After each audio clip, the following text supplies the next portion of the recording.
Loop எடுத்துட்டு அப்படியே இன்னொரு லூப். என்னன்னா ஒரே ஸ்டிச்சில் மொத்தம் 6 லூப் வர வரைக்கும் டபுள் குரோஷேட்டை பாதி பாதியாகவே போட்டுட்டு வரோம். இப்போ இது போல் 2 லூப் எடுத்தாச்சு. இந்த 2 லூப் வழியாகவும் ரன்னிங் நூலை இழுக்கணும்.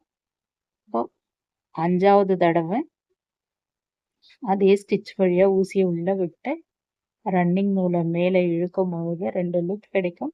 இந்த 2 லூப் வழியாகவும் ரன்னிங் நூலை எடுத்தோம்னா 6வது லூப்பு ஹூக்கில் கிடைச்சிடும்.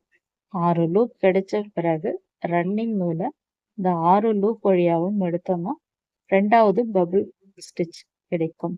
பபிள் ஸ்டிச் பேக்கில் பார்க்கும் பொழுது தான் அந்த டிசைன் கிடைக்கும். இதுதான் ராங் சைடு. இப்போ இதில் அடுத்ததாக சிங்கிள் குரோஷே ஒரு ஸ்டிச் போட்டு முடித்த பிறகு 3வது பபிள் ஸ்டிச் போட ஸ்டார்ட் பண்ணலாம். 2 பபிள் ஸ்டிச் எப்படி போட்டோமோ அதே போல தான் இந்த லைன் ஃபுல்லாகவே நமக்கு எத்தனை பபிள் ஸ்டிச் வருமோ அது வரைக்கும் போட்டுகிட்டே வரலாம். இப்படி தான் பபிள் ஸ்டிச் போடணுன்றத நான் சொல்லி கொடுத்துட்டு வரேன். தூரமாகவும் பபிள் ஸ்டிச் போடலாம். இப்போ ஃபர்ஸ்ட் லைன் பபிள் ஸ்டிச் போட்டு முடிச்சிருக்கேன். நான் சொன்னது போலவே ஒரு லைன் போட்டு முடிச்ச பிறகு எப்படி இருக்குன்ட்டு பாருங்க.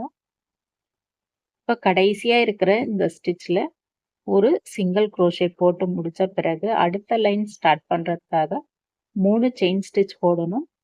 இந்த 3 செயின் ஸ்டிச் போடுறது அடுத்த பபிள் ஸ்டிச் கிடையாது.